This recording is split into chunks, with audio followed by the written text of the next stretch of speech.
Hello, hello, everyone. It is Kenyon here, Basketball Rewind. I'm joined by Beyond the Locker Room, Coach Roach. It's good to see you guys. I'm sure you're doing well because we've been talking for a bit, so let's just get right into it. We're going to be talking about basketball today, but not only are we going to be talking about basketball, we're going to start off by talking about the WNBA. We're going to be talking about some summer league stuff. Obviously, the real, true summer league has not started yet, but there's been some games, some fun stuff. Raptors put out their official, now that Ulrich Chomchi has officially signed his deal, they can now officially put him and add him to the summer league. So that's also stuff that we're going to be talking about. But we want to talk about that and more after we talk about the WNBA. So let's get into it.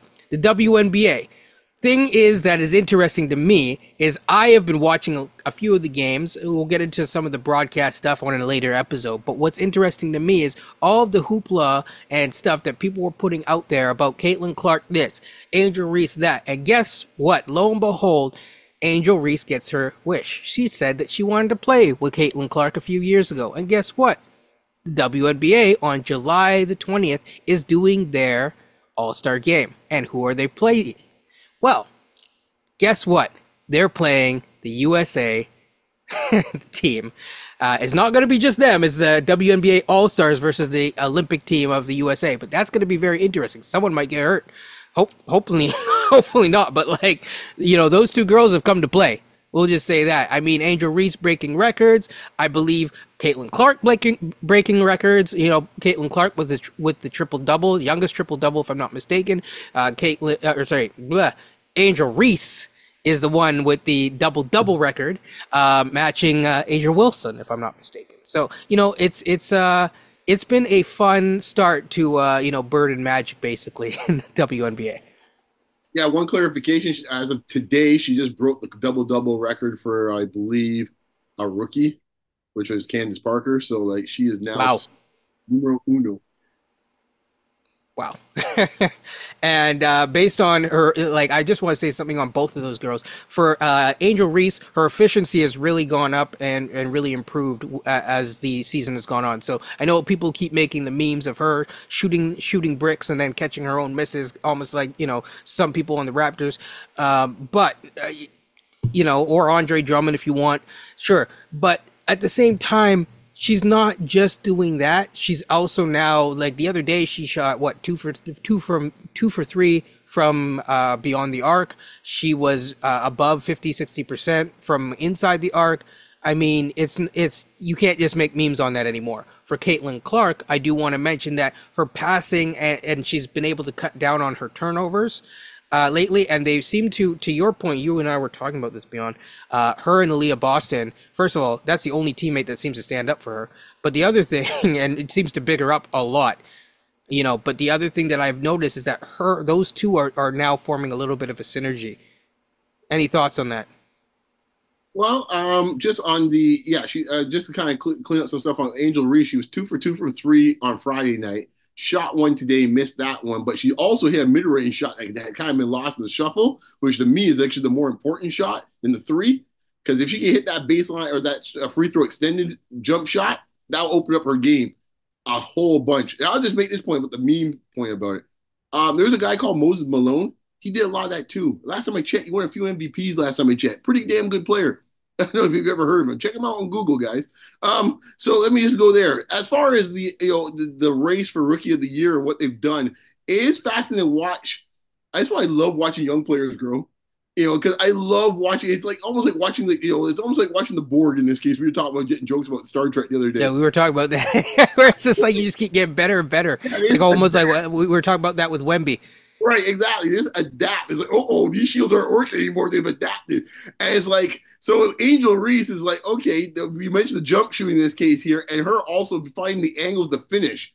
It's not the most prettiest type of way, but she's figured out ways to finish. And she's also, one thing she's always been good at, and I think they exploit it more and more, is her ability to seal. I made a comment in someone's post the other day on YouTube. It's look, man, she seals better than a lot of NBA players. Some of these guys should actually watch her how to pose, how to seal. She plays big. Yes. For the rim running. As far as one of the things that we were talking about the other day, just in terms of the NBA, there's so many easy ways to still get buckets if you're willing to do the small things. Getting out and running in transition, we saw Grady do that so often, and it opened up the floor for everyone else. It created advantage. It allowed other people to dive to the rim, and sometimes he would dive to the rim, but he knew where to go. It's not just ball handling the ball in transition, it's also those small things, getting in front and just out hustling the opposing defense when they are out of position because you're in transition. Doing that on a consistent basis is going to lead you to winning basketball. Exactly. So like her superpower, of course, is the rebounding. I knew that would translate the moment you got here in this league. And like that is like she's a beast. I mean, like they're face guarding her at times. They're putting two people on her just to keep her off the glass. Like it's something to behold. Flipping to the other side with Clark. I mean, what I'm happy to see now is after they got that little break after playing a ton of games, like about 12, 13 games in like a short space of time, maybe 15, maybe sorry, even 20 days or so. It seems like the coaching staff, and I give sides her credit. I know a lot of people don't like to give her credit, but I'll give her due.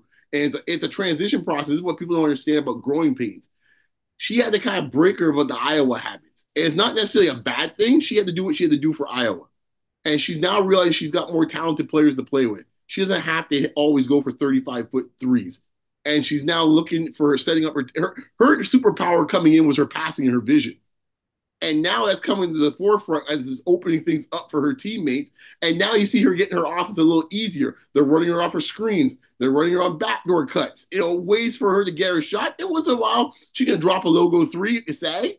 Nothing wrong with that. But for her to have a steady diet of that was not the right way for the play. She's not going to get away with that in this league because the women in this league are too fast, too athletic for her to think she could do that. And they have the scouting report on her too, which I would say in the offseason, and she started to do it a little bit. She had a nice little turnaround fadeaway for the mid-range. Hey, folks, you know me. I'm consistent. Don't matter which league it is. I live, and I sustain myself through the mid-range. You always have it, folks. It's like American Express. Don't leave home without it. Okay, have that mid-range for the playoffs, folks. We're not getting sponsored by Amex, just so you guys know. But, it's just the playoffs. Feel free. Feel free. But, have that mid-range, and I think that's what's helping her. And I think the other thing too is her ability to open up with a pass is also helping her get more easy baskets in the lane later on in the game. So I love Absolutely. watching. I mean, I always hear people talk about this person plays the right way or whatever, but they don't really quantify it. And sometimes it's so simple as like running the court. Knowing where to position yourself. Before we transition away from that, we get Coach back into the fold. Sorry, Coach. I will say one thing, and I talked to you a little bit about it. Not ready to have a full-fledged conversation, but I do think both leagues need to do a better job of their websites. So please, NBA, I beg of you, fix your website. But from the WNBA, I think they need to do a better job of saying, hey, this is where the game is on in your country. This is, like the NBA, to their credit, they will say, hey, you know what? Summer League, even Summer League, hey, it's on YouTube. Hey, it's on Sportsnet. Hey, it's on this. Like, I shouldn't have to find like some sort of illegal stream thing on, some, backwoods, you cross it, it's like back in my day, the old parent, I had to walk backwards, all this kind of thing to watch the WNBA. It shouldn't be like that. And that's one thing I think that they hopefully, as this TV deal comes into the fold, that will get better. All I'll say is that I think it's one of those things that I think I used this example before. I've heard someone else mention it as well too. So I can't remember who it was to give the credit to, but I think it's a great analogy. It might have been John Lewis on Sports Media Watch. But the WNBA has grown so fast, so quickly in the last year or two that I think they've been caught flat-footed. And I think that some of the stuff you're talking about, where like the scope has been so small thinking, because that's what it's been at the last year, I would say last year and this year, to your point, basic things like that, they haven't even considered yet. It's like, dude, like, we got people more outside of the U.S. that actually do watch the sport. Now, I think to your point, the media deal will clean some of that up. I know you have a friend of yours talking about where to find the games. I'll just give you a quick TV guide for you younger folks. There used to be a magazine. You can find out what the actual, where you can actually find shows and stuff like that. So I'll just put it this way. I want to make sure I bring everyone in the fold, young and old. Simple thing is, Amazon has a Thursday night package. You go on Amazon, the Prime to watch the games on Thursday night. That's when I watch them. Because I can't find it anywhere else. It's just like, On the weekends, usually it alternates between CBS and ABC/ESPN. It all depends on what contract ABC has. Sometimes they might have like X Games or they have right. MLS. Well, not MLS anymore. That was last year. But they'll have other things that they have besides that. So they'll move the game to ESPN. Unfortunately, Canada hasn't picked up all those ESPN games yet. Unless you might get a Caitlin Clark game. Like if it's Angel Reese, Caitlin Clark, that would probably be picked up by Sportsnet or something like that. But I think to your point, that's going to get cleaned up in the next media deal where they'll have much more of a organized situation when it comes to that.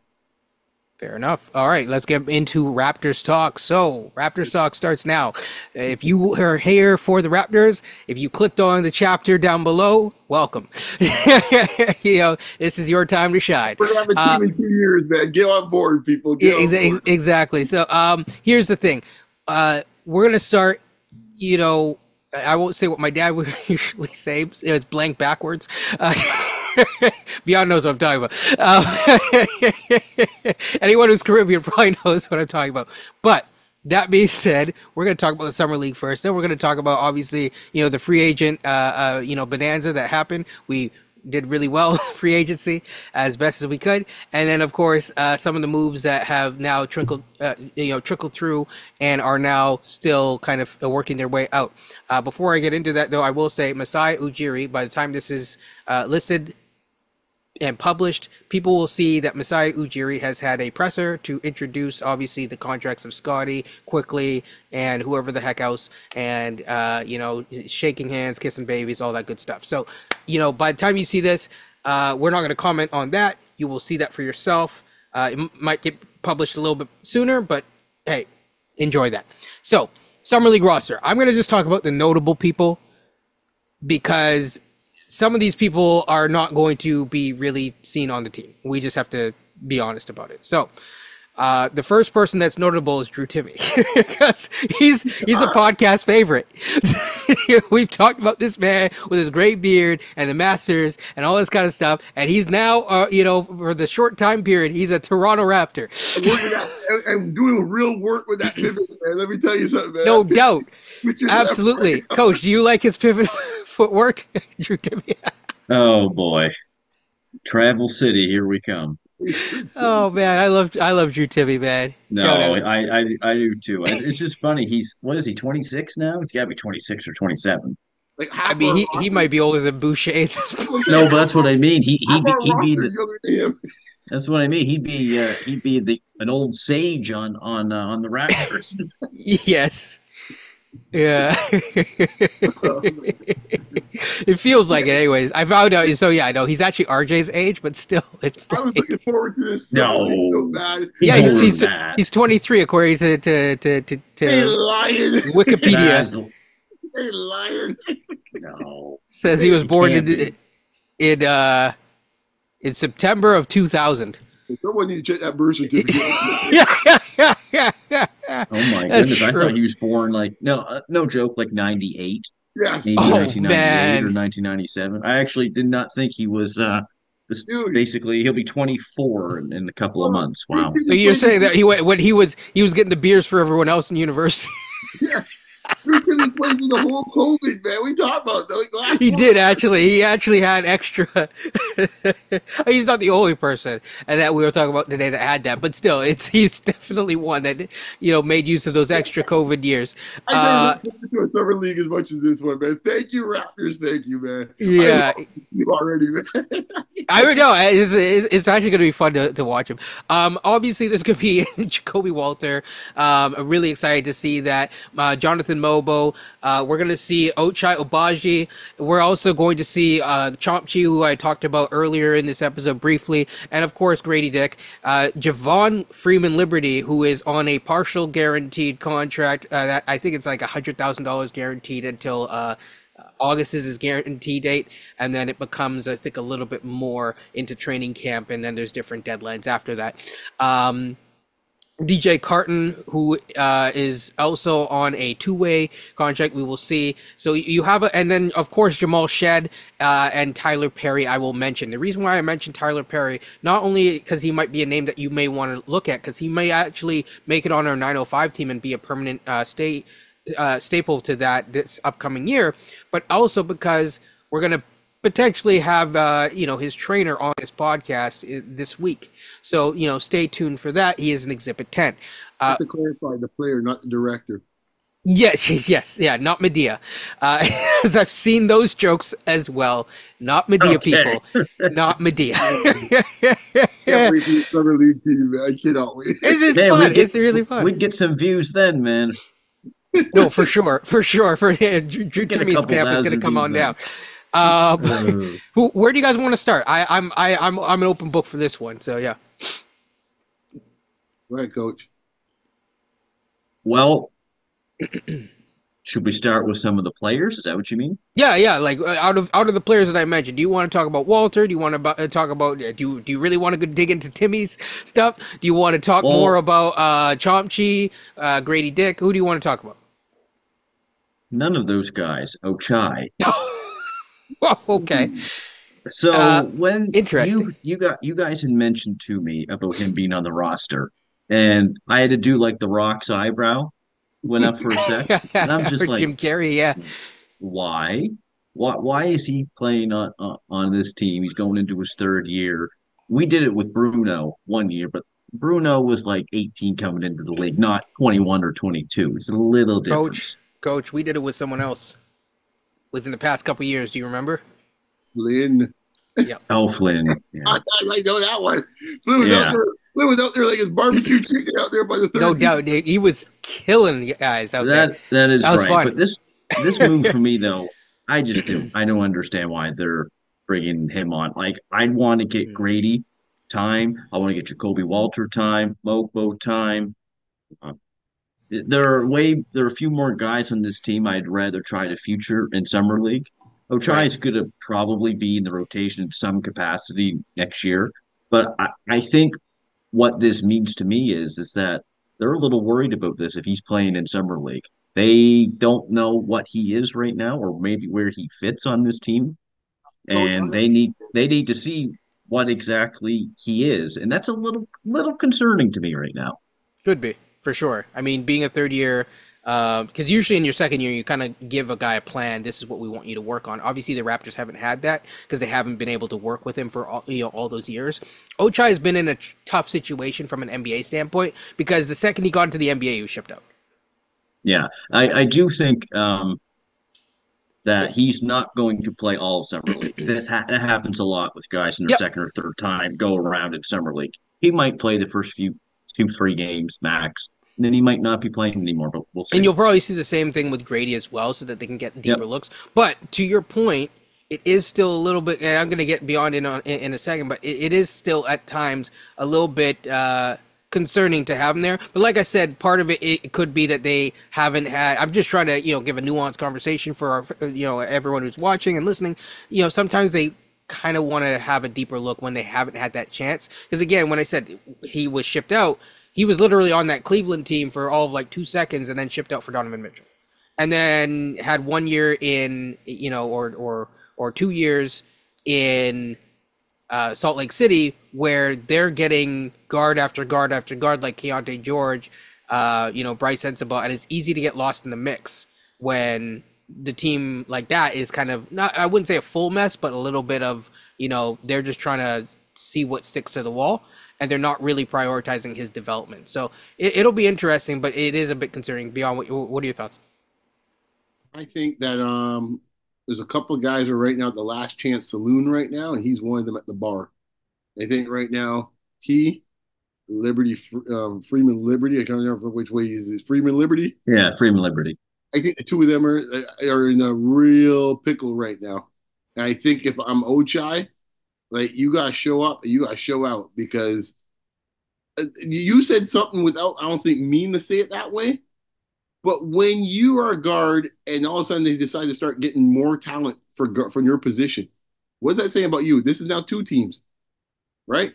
Well, if you think about it, the end of the season, You have a guy, Javon Freeman Liberty, who had already been. I can't remember exactly when he was locked into the full thing, but I believe, did he get a contract the full year, or was it midway through the year that he got locked It in? was like a month left in the season when he get that partial guarantee. I think that's what it is. Sure. Exactly. So he got locked up in some sort of way near the end of the season. But at the same time, they kept bringing in these 10 days, and most of the 10 days, including DJ Carton, who was ended up being a two-way, most of those guys were guards. And I think part of it is the way that he plays is not what they're looking for. Not to say that he doesn't have talent, but it's to say you're not what you're looking for. So they're not looking for a score first guard. And the other thing is that they're playing him in two different ways. So in the G League, they're playing him one way, and then on the big club, they're playing him in a different way. And he never really gets to kind of figure himself out. What is the part frustrates me with this franchise, man? They cut the rope then. Yeah. Let the guy go out there and find a place that he can go fit in. Like, why are we, we did this with Doughton. Now we're doing it with this guy. Just let the guy go and find a place where he can go and fit in. Instead of holding the guy at ransom in this case here. As far as Ochai goes, look, man, like right now, I mean, you said that, I don't know, you were, I think maybe his coach had said that, part of the rotation. I'm not guaranteed he's part of the rotation. I was going to say I don't think he's a guaranteed part of the rotation. I don't know if you guys want to get into that after this, but like it's interesting because I don't know if he's guaranteed to, like, for sure. No, we talked offline, and there's 9 people right now ahead of him. Because think about it, right? Like we were talking the other day, and people were pining about like Nwora. Nwora's gone. Like Nwora's gone. He's gone. And like you think about it, it's like, okay, let's just jump into it a little ahead, and then we'll come back. But Bruce Brown's still here. Okay.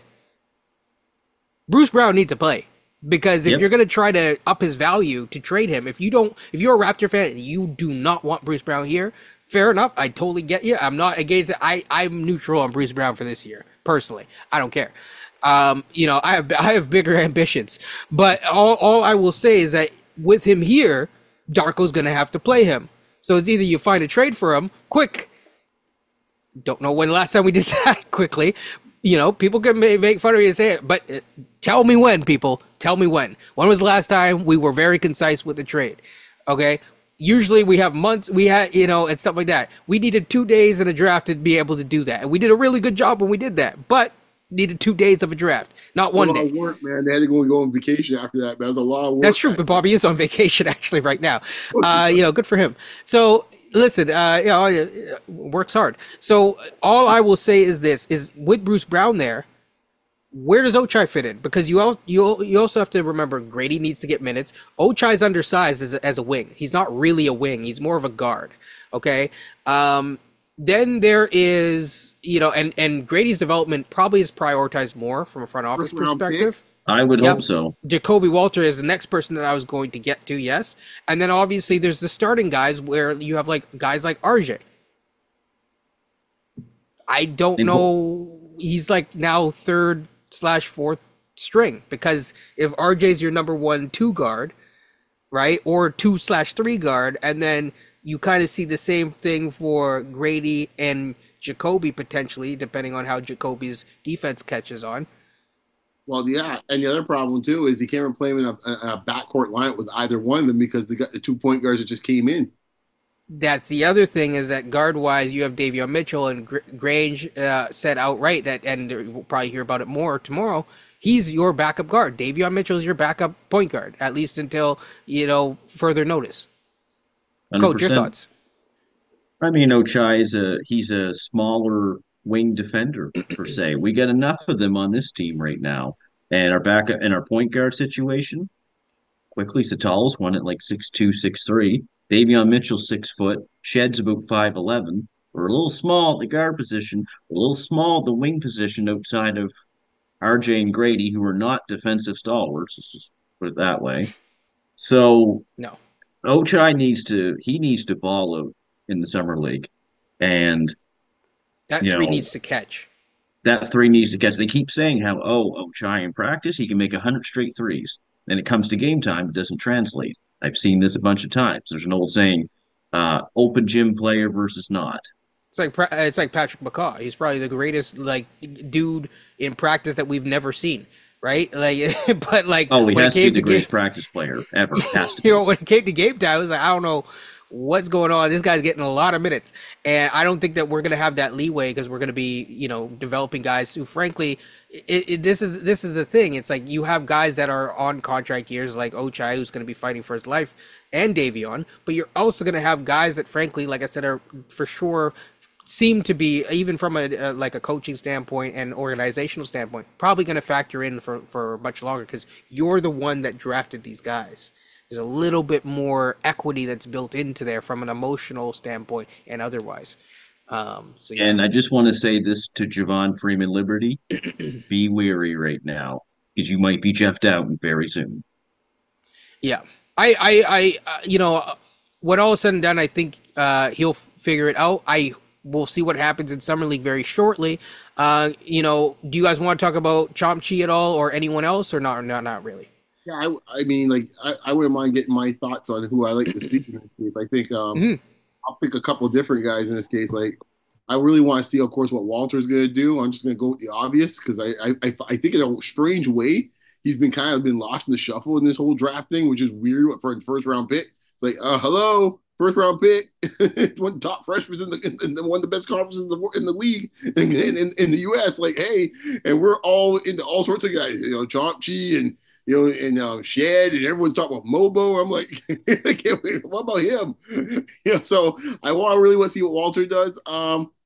Shed is the other guy I'm curious about, honestly. I really want to see what he does now and actually have a real point guard running this unit compared to, no respect the young man last year, but like it was, he didn't really have much to work with. But I'm curious to see how he plays, man, and how they use him. So those are the two guys. I mean, Grady's gonna be Grady. I mean, I think Grady's my other one periphery wise. I just want to see. Honestly, I don't want to see Grady's shot or anything. I want to see what Grady's body looks like. That's why I That's want. exactly. That's what Yes, I'm with. Yeah. he has to get Um, stronger for sure. And I'm really excited for Ulrich because I was, as you guys know, I'm telling you guys about him in April. I just want to see him play tons of minutes. And he's so raw right now. He's been acting just on pure instinct, I'm sure, for most of his brief basketball career so far, as most guys with raw abilities do. And now it's about, well, how is he going to do with better instruction, quite frankly? And just give him reps, reps, reps, and reps to see exactly what you got. People like to compare this to Bruno right now. They're a little different. Bruno, higher expectations because he's a first round pick.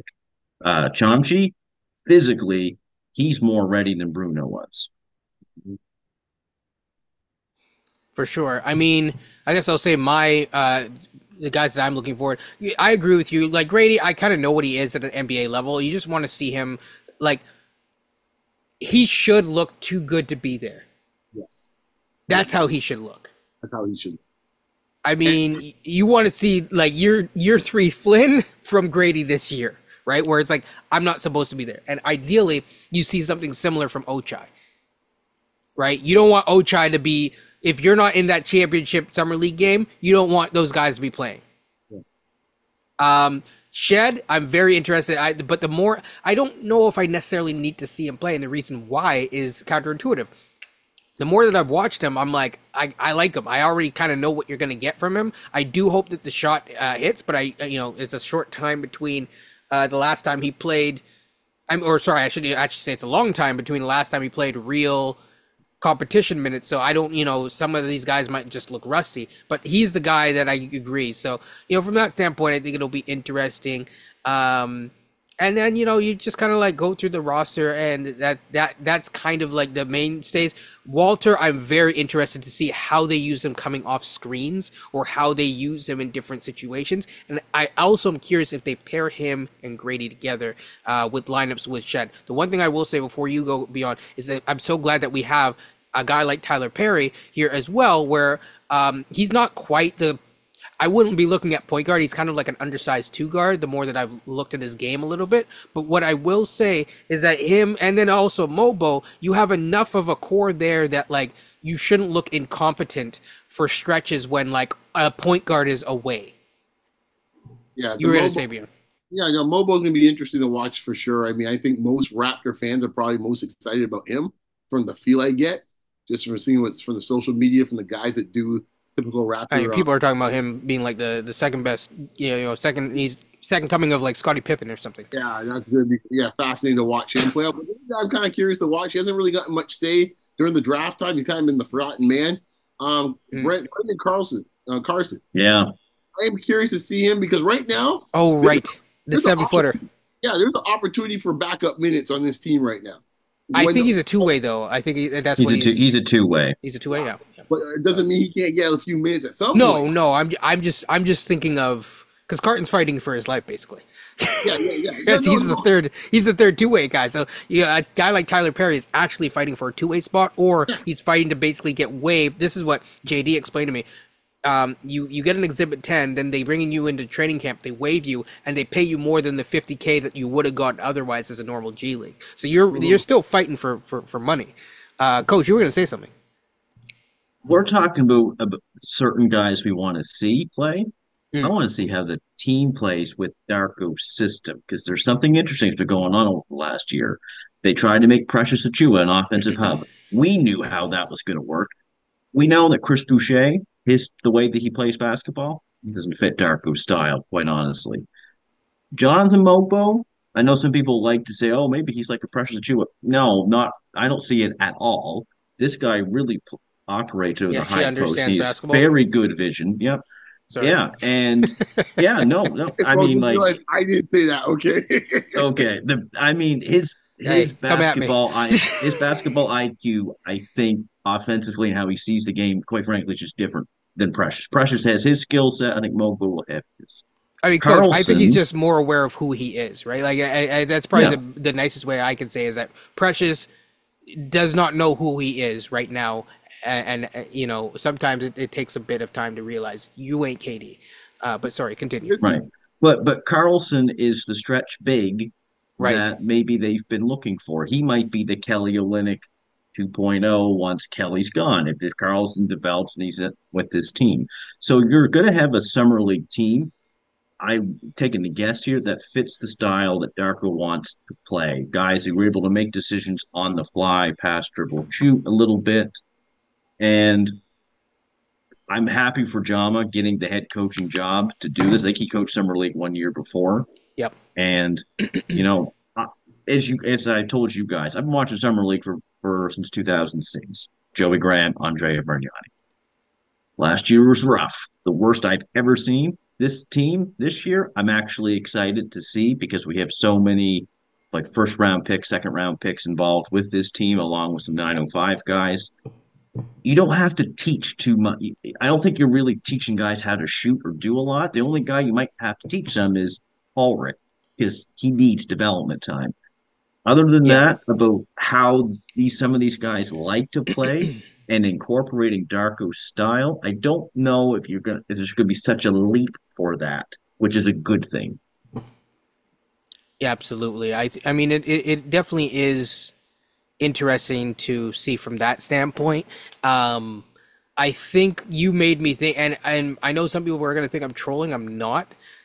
One person that they miss, although from a Raptors fan standpoint, I mean, he was good. He had good minutes, but then there was other minutes where he was okay, and I don't know if it was. I don't think it's related to the thing, but Porter actually, like, you saw how badly they needed like another guy at the forward / center spot. And like his ability at the time to stretch the floor and just do simple things was very important. And so now, like, ideally one of these other guys, whether it's Ulrich, probably not this year, just so people are aware, like he's got a lot, he has flashes a lot of potential. He will, but like he's, you know, be patient, people, or you know, Brendan. Hopefully one of these guys also gets a chance to catch on as well, because Mobo being 6'6", I would prefer him not to play a small ball 5, especially with his lack of an ability to even space a 12, 15 footer. I'd like to just see one other guy out there. And I mean, I think Mobo's minutes are kind of already set at the forward spot anyways. Who do you guys think starts? For the Summer League? Mm-hmm. Shed. That's a good question, actually. Gradey will definitely start for sure. Walter. I think Grady and Ochai. They're the only two I can bank on starting for sure. Well, you wouldn't start Walter. I'd start Walter. I I think probably would, but you got two wing politically, spots there, right? yeah, politically, you can't put a third-year guy and put him on the bench to come off. Like you No. got to start him. Oh, right. Unless they're going to move Ochai to the four. Don't know if I'd do that. No, no, no. Like That's actually a good question. yeah, Who starts at guard? Is it DJ Carton? it's gonna be I'd great. say Ochai Shed. No, no, Um, no. Point guard. Freeman Liberty. yes, yes. Freeman Liberty probably would start as well too. That's gonna be. And This is gonna be a bit of a battle. yeah, Yeah, hmm Huh. I like that. I like that because you might have Shed and Carton coming off the bench. Carton, thanks for following me on Twitter. And Mogbo might be coming in off the bench. Who, like, I don't know. I guess we'll see. True. Very. It's going to be an interesting summer league for sure, from a lot of different standpoints. Okay, we're getting a little bit long in the tooth. I don't know if you guys want to break this up and talk about Team Canada in a second part, and then just finish up the Raptors part. Are you guys up for that, or do you guys want to just soldier on through? It's up to you guys.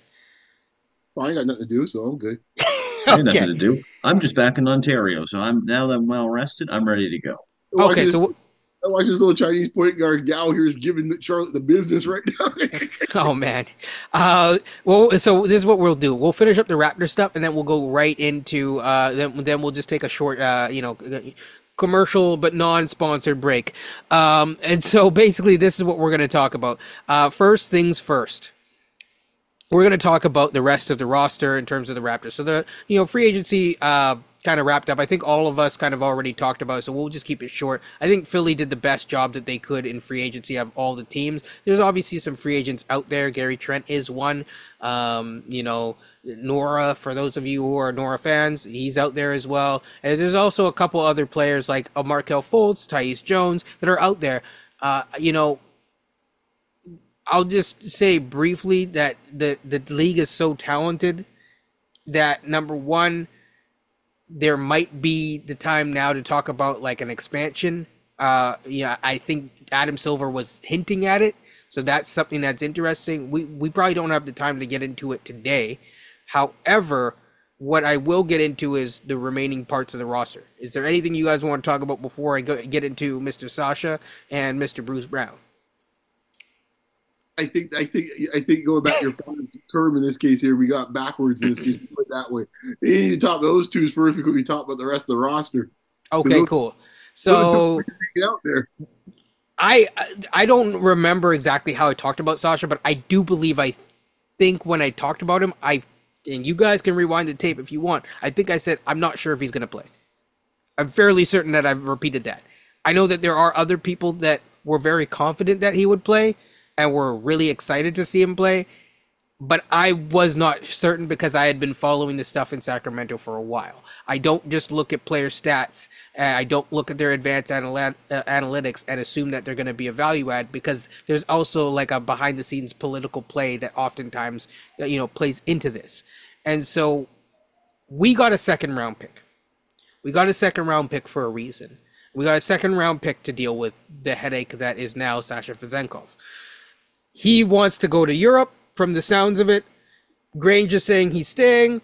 Sometimes Grange doesn't report the right thing. That's why I said it is coming from Grange. All respect to Grange. No disrespect to Grange. But sometimes when he reports things, it's because he's being fed some information. Right now, it seems like he was fed information. Because then, right after that, you keep repeatedly hearing from the Greek side. I'm not going to try to pronounce the team name or whatever, but his old team basically wants him and has basically announced several times he has signed a deal. So it seems like there are some shady stuff going on his side.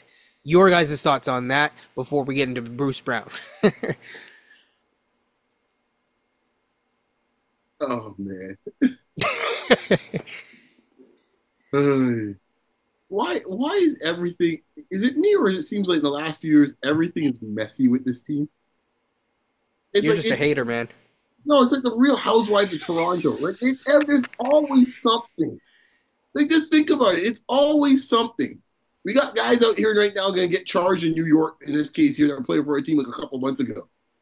We got this dude here. Oh, is he staying? He's going. Staying. He's going. We don't know. We got the Bruce Brown of all, which we'll get into in a second. He just takes up for a long tradition of guys in this case. There was poetic justice because he sent out a tweet showing that he was stuck in traffic. I said, this is so poetic because he's stuck in traffic, like he's trying to get somewhere, but he can't go because he's stuck in traffic, in Toronto traffic. Toronto, man. So anyone who's from Toronto will know what I'm saying, man. It sucks being stuck in that traffic. The guy that walked his own concert. What are you talking about? Like, yeah, that's true. Welcome to Toronto. Like other teams deal with this all the time, and it's just like, okay, boom, boom, we got a press release. Either he's here or he's gone back to wherever his old team was, and it's done. But the Raptors is always this leaking here, leaking there. Someone said it's the Grange. Next guy might say something to somebody else. It plays into, I suspect, they already kind of talked about this already with that article in the Star, which is a 5-part expose, which I think next week we should really get to that. But really, we'll get into it another time. Yeah. Yeah. If this is all part of it, this is a symptom of the bigger issue. I don't know. Honestly, quite honestly, I don't care in this case here. Folks flame me, whatever the case may be. Quite honestly, he's a bench player. I can care less if he's here or not. He does nothing. Absolutely nothing. I mean, the problem is that the things that you do, and I think the front office was very clear on that with a lot of the moves that they brought in, is to shore up the things that Darko's very weak at. So Darko is not good at, and his staff is not good at shoring up the defense. We saw that with better defensive talent and with worse. Now, some people are saying we're better defensively. The problem is none of those defensive players are in the starting lineup. Exactly. So we're not that much better defensively. And this gentleman, in this case here, my understanding is, based on hearing some Sacramento folks in this case, that this dude here barely can stay on the floor. Unless you're trying to cut minutes of guys who are in the starting lineup, which I don't think that's going to play well. You're not going to cut Scotty's minutes. You're not going to cut RJ's minutes, right? You're not going to cut Quickly's minutes, right? These are the guys that are paid. You're definitely going to try. I mean, Pirtle can play 25 minutes, so you're not cutting his minutes. Yeah, I'll just say this, man. I'll give it the coach. Only one man in this organization is fighting for this man. We all know who the man is. Okay? That's it. No one else is fighting for him. I mean, he did do a TED Talk with him the other day, and I'm not saying that facetiously. Literally, people look it up. He did a TED Talk with him. So, yes, Darko is probably the one dude that's fighting for Sasha. But I mean, I just want the saga done. Yeah, because okay, let's play it out. Say he stays in this case here. To your point, is he going to start? It sounds like, I don't remember, I can look it up right now, how many minutes that he got in Sacramento, but I know by the end of things, he was kind of taken out of the rotation. He played 42 games and an average of 12 minutes. So say you're getting 12 to 15 minutes. That has to come from somewhere. But even if it's coming from somewhere, even ignoring that, he wasn't happy with that. Okay, so essentially he had Chris Boucher's season last year. Almost identical. Approximately, actually, yeah. But he's grousing more than Chris Boucher. Chris Boucher ain't grousing so much that he's trying to get a buyout from his contract. But this is the part that people don't understand, right? When you start, let's play this out. Chris Boucher actually played 8 more games, just so you know. Well, yeah, it's essentially the same thing. But the identical minutes, 14 minutes. Also, versus 12. I watch the games, folks. I know that's Boucher's season. And the point I'm getting at here, that's the reason why I'm going to bring up Boucher. When you start going here and you have guys bitching about minutes right up front, and I'm going to point this to the coach, and you say, all right, here you go, Sasha, we can give you 12, 15 minutes or now more in this case when you come play here. If I'm a guy like Boucher, what do you think I'm going to do next time I got my podcast? Yeah. Huh? You start. Well, I mean, to be fair, Yahoo is kind of out of business. As we know, we can start a podcast anywhere. It's true. It's true. He can put it out there wherever he wants to. Even a say so. When it's all said and done, when you set that type of tone, people don't have respect for you. Especially when you've won a championship with the organization. It's not a good look. Right. You want to play hardcore with a guy like Boucher. To your point, has been there for a championship. And you want to say, oh, you're not doing the things right that we're supposed to do. And then you're going to bring your homeboy down the street that did the TED Talk with, and he's out here whining and bitching for minutes and give him minutes. And Boucher's like, what the hell has he done in this league in this case yet that he should be deserving them minutes? Yeah. All respect to your MVP in the Euro League, but we in the NBA, and I'm a champion. It's a different world from It's a where you different come world. from. Yeah. Okay. To you, coach. I'm not trying to compare the two players. I'm not doing that. But yeah, coach, your thoughts. I'm just talking about the mentality. That's what I'm talking about, right? That what you start festering. I Yes. give the coach and how he thinks how that's going to play out there. Throw it to you.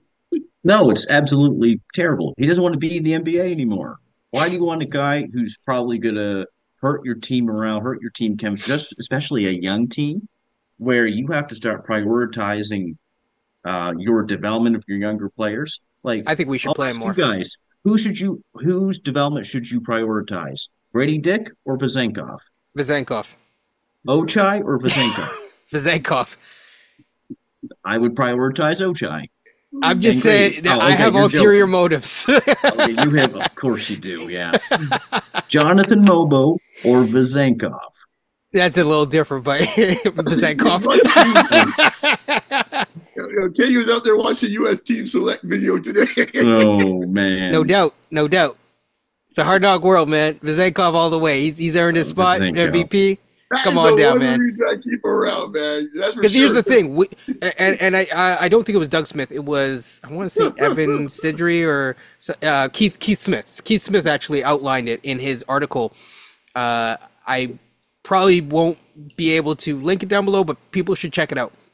And he basically said the Raptors don't want to pay him to go away, but he wants to go away. He wants to go away and get money. We don't want to pay him the money. This is where we're at an impasse. He wants the $6 million, and then he basically wants to get paid twice. He wants to get paid once not to work, once to work. Okay, we don't want to pay him. He's able to go if he's able to go for $0. He don't want to take $0. So thus, you are at an impasse. Hey man, I can't knock the hustle, man. If I get paid twice, I'll do it too. That's true. I gotta be careful with that, people. Doing rap lyrics, man. I ain't mad at you, man. True. Leave it to this front office.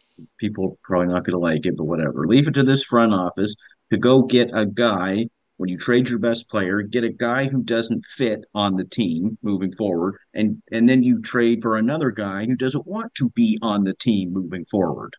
Hey man, Bruce Brown's at least happy to get paid, so you know he's as Jalen Rose would say, keep cashing them checks. You misread his optionality. That's what I'm trying to say. You thought, oh boy, we've got this optionality right now. We're gonna use it. We're gonna flip them. That's true. I've seen this before. I do think that the Raptors made a quick mistake, which is if you didn't know that this was sorted out, and like I said before, I didn't think it was. I didn't know where it was, so I said he could play, he may not play, but maybe don't announce him. Like that's part of the thing is that they're all trying to play this weird song and dance to try to see like, oh, no, he really will play. And behind the scenes, like, yo, sign this damn contract so we can get rid of you. Yeah. So it's an interesting, is par for the course. Par for the course. Messiah, happy birthday. Happy Oh, birthday, true. Messiah. Happy birthday, King. So, hey, so, and we will see you. We will see you soon after this podcast. For the rest of you who will be seeing this when this is aired. So here's the thing. I mean, I don't really have much more to say on Sasha. I think I wish him well. If he plays, he plays. If he doesn't, he doesn't. I really don't care. I never really cared. It's just like. You knew he wasn't going to be around for that long anyways. It's a stopgap and it's a placeholder. I think from the Raptors standpoint, there is a benefit to buying him out for a very cheap amount, even if it's like $1 or something like that. And the reason why is not necessarily because of who you can sign, but in the future, if you're trading and you're trying to absorb salary, you can absorb more salary because you haven't hit that floor yet. So there's advantages to actually absorbing another $6 million worth of money down the line throughout the season and then getting paid just like we got paid for this headache. You can get paid for another headache down the road, maybe another second round pick, maybe whatever. And that's the advantage of potentially dealing with this headache. Any final words before we go to Bruce Brown? Like Darko's really had a great relationship right now with the European players, isn't he? Yeah, but you know what? At the same time, the other guys that he brought in from Memphis haven't really worked out so well, like Porter. So maybe the some shady stuff. Actually, if you think about it, man, Porter was that was bad. Hey, was Dragic under Shame on Porter. Dragic was last year, right? The year before, right? That's actually Raptors news, just so you know. So he is apparently potentially going to get charged federally from a Canadian standpoint for his crimes. So yeah, Higher ambitions. That's what we got. Higher he ambitions. did have he certainly had higher ambitions at an NBA Oh, he contract. certainly did. Yes. Yes. So moving along, Bruce Brown is still here. We opted into his contract, and the reason why we opted into his contract is for several reasons. So I don't know if you guys want to get into it. Or you want me to just outline it really quickly? Please outline it. Okay, so basically, Bruce Brown. I'm excited to outline it, so don't worry, people. So with the new CBA, Bruce Brown, and just in terms of the contract, Bruce Brown's contract is about what 23-ish million.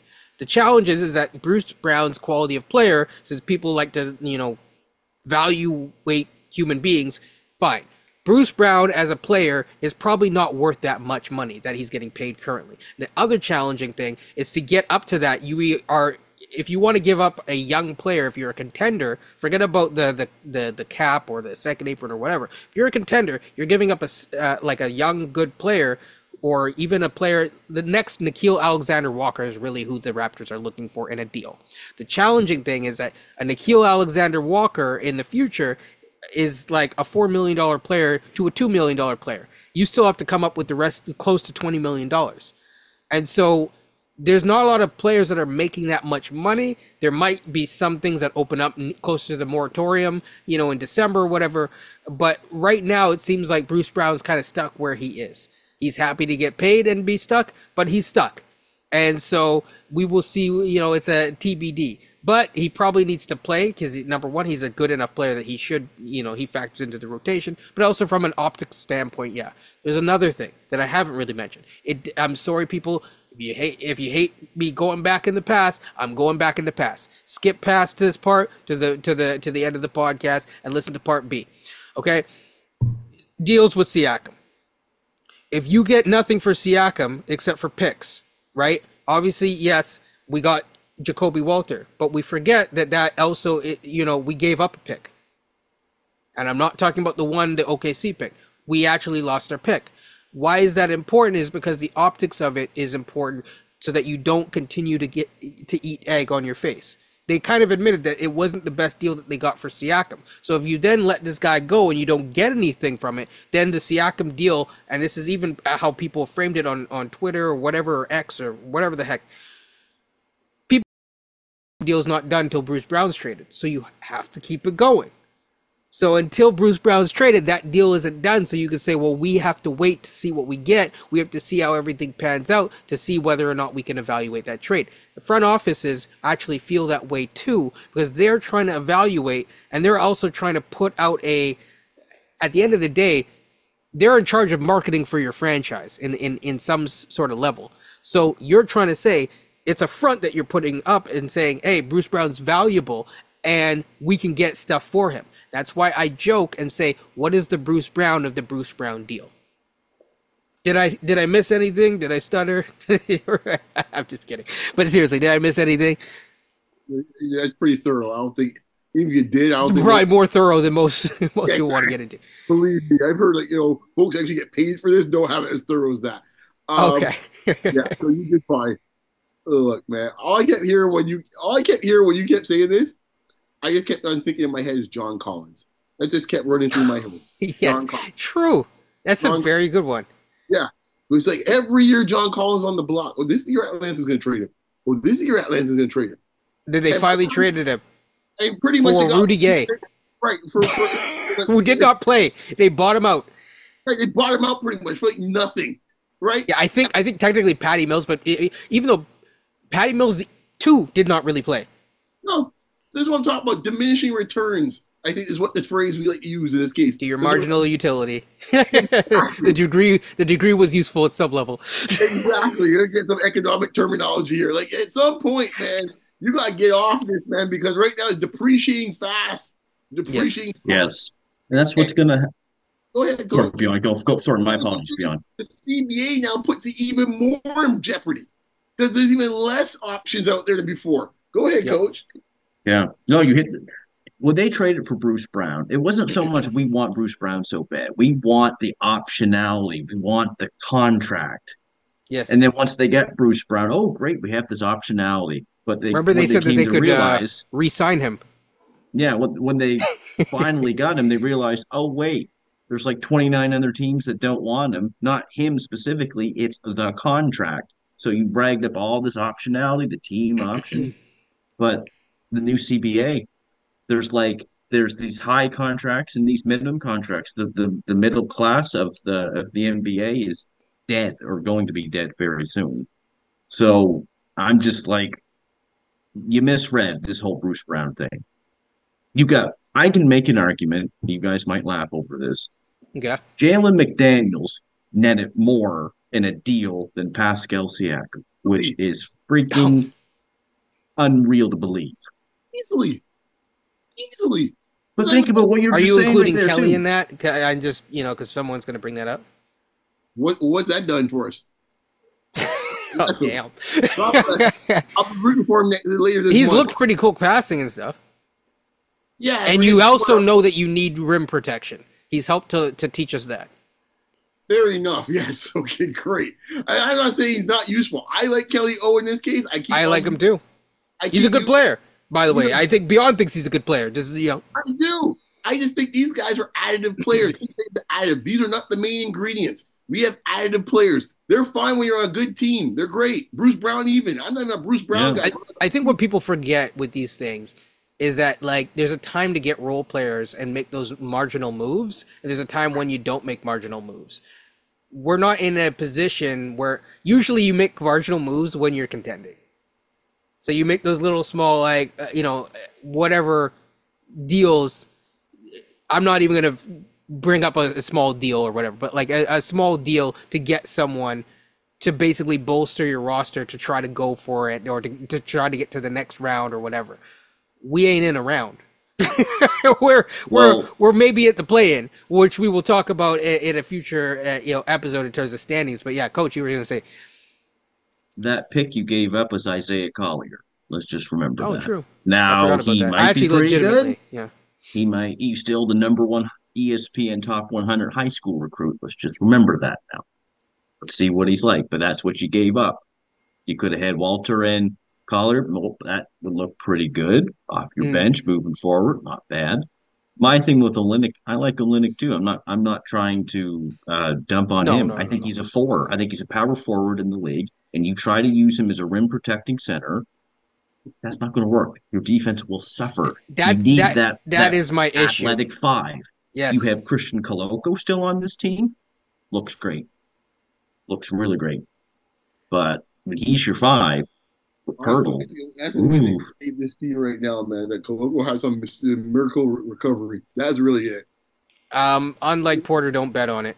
Yeah, that's the one element that if you're looking for next year's draft, that's the one element. I hope the young man gets healthy, but you hope it takes his time because if he does come back, he is the one thing that can clean up a lot of messes. I think if he is going to come back, and I don't know, so just to give people some optimism, you're looking at it as close to the end of next season, maybe, if you're lucky, where he comes on, you get him, and then he looks good, and then you can kind of go into the draft, get something. You have a center. You're not worried about filling up that center spot at its back end. Because like there was Kenyon Martin actually said the other day, he's like, I think Koloko, and I in some ways I kind of agree with him, to be honest. He said that he liked Koloko more than like Evan Mobley in some ways. Hey man, I was very in some ways, just so Cleveland fans don't freak out. Yeah, I mean, there's certain things I do like. Well, I mean, if you see where Koloko's spectrum could have gone, he could have been what Mobley is right now. Like, honestly, because let's be honest with it. Sorry, Cleveland fans, this is not what you signed up for Mobley. I don't care anyone tells me. This is not the player you thought you were getting at this stage. There's a deeper conversation. I actually have a question for Coach with this, and we'll kind of skirt away from the Raptors because again, from the free agency standpoint, we didn't really do much. So I don't mean that as shade. It's just we just didn't do much. So like this is the team, folks. So I mean the real what I was going to say is that it's interesting when you see players and they go along their NBA development path. sometimes you get the argument that some players need to have pathways opened up for them to be able to develop the most. But at some level, you can only open things up so much. And I'm not saying that Evan Mobley, but like part of the opening up is minutes. And if you're on the court enough, you need to find a way to be impactful and produce and stuff like that. And Evan Mobley, in some ways, has kind of plateaued from his offensive development standpoint a little bit more than he probably should have. And at some point, you can't be spoon-fed those. I was talking to JD about this. We were talking about pathways, and I said, yeah, it's the difference between some people need the machete in the forest, but then some people need like a new paved road. And if a guy needs a new paved road, that may be a sign that you're doing too much and investing too much. I'm not saying that about Evan Mobley. I'm sure he'll still be fine, but it is something to think about in terms of like, how do you get him going again? Well, your point there about development and a path that opens up. Mm-hmm. Ask Golden State what happened when they traded Monte Ellis for Andrew Bogut, what that meant for Steph Curry and Klay Thompson. Different situations. I get that. But Steph Curry and Monte Ellis, that could work as a backcourt? No, both suffer. He had to put Klay Thompson in. But at the same time, San Antonio didn't have to move David Robinson. No, but those games complement each other. Right now, the two bigs they have in Cleveland don't complement each other. Yes, that is correct. I agree. And the fact is that when the time came, and Jarrett Allen was pretty much out for most of the season, so it wasn't as if it was like, oh, I'm being held back by the other big. No, dude, it was all you there. Yeah. Where were you? Right? Like at some point, you got to sit there. Where were you? I mean, so this is for all the folks that think that I'm always coming down on Scotty or something like that. Hey, man, I got time for everybody in this case when the nonsense starts happening. So let me move down the street down to Ohio. Sorry, man, I watched those playoff series. He was a no-show for most of the playoff series. Just getting muscled around, getting punked by everybody. He couldn't even hit a 15-footer, and he was wide open. They were not guarding him on that, and you need to knock that down because that opens it up for you and everyone else. Yeah. So, they might move on from Garland. That might help for his shots attempts. But sure. to your point, but that's still spoon feeding more. Exactly, right. Yeah. But at some point, it's like, yo, man, you gotta get on the horse and do this yourself a little bit, man. Right? Like when Milwaukee moved on from Jabari Parker and said, like, hey, this is the guy we're gonna take. This young fellow from Greece, he was putting in the work, and they felt like, hey, we're ready to roll. And if they want them to move on from Jarrett Allen, you need to earn that a little bit. To be perfectly honest, I mean, you need to show that enough of an inkling, even like flashes on a consistent basis for a franchise to move on from that. That's just the honest truth. Nurkic and Jokic. Yes. Same thing. Terrible fit. No, kind of a bad fit in Denver. One moved on. It's had an okay career. He might go down as one of the top 3 or 4 centers of all time. It's all said and done. Absolutely. And the other thing is, once that pathway is opened up, and this kind of does relate to us just a little bit.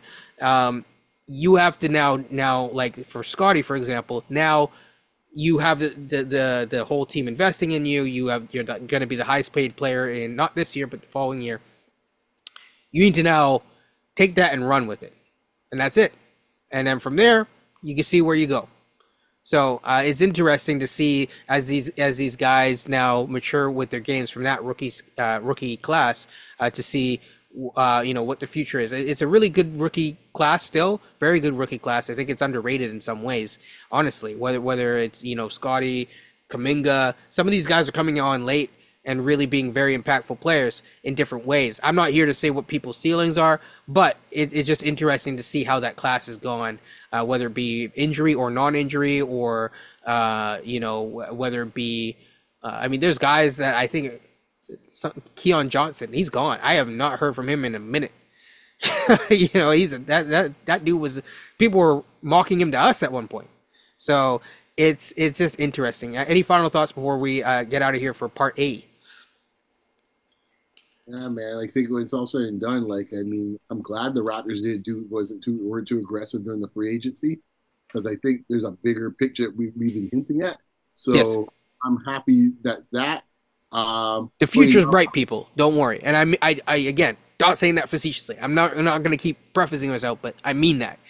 But you have to get through, yeah. Is it dark as before dawn? Batman. No, but this is what some of y'all wanted. Everyone thinks it's a fun ride when it's like, oh, let's rebuild. Rebuilding's painful, man. It is painful. What's it about? So I'm here for it, though. I'm looking forward to seeing some of these young guys play, not just summer league, but when they start getting. What are you talking about, man? We need more Sasha. Well, going back to your last point about right there, you go. Right, Coach is so disappointed. You play Grady and Mobo and Ochai over. You prioritize them over him. Yeah, I will say if they do that, different if he wants to be here. That's different if he wants to be here. You're forcing him to play. just But to your point, that's the other thing too, is that we're going to be prioritizing development, which is a good thing. You're going to see the progression of the development. You're going to see Grady potentially start. We'll see. But if that happens, like, you're going to see prioritization of development. And I want people, again, be patient with the young players as they grow, as they show their flashes and stuff like that. Don't get too high. Don't get too low. Just enjoy the ride. Without further ado, I think we're going to cut that right here. In the next part, stay tuned. We're going to be talking about Team Canada. So if you didn't like the Raptor stuff, but you like Team Canada, stay tuned for part B. Side B. Always the best side.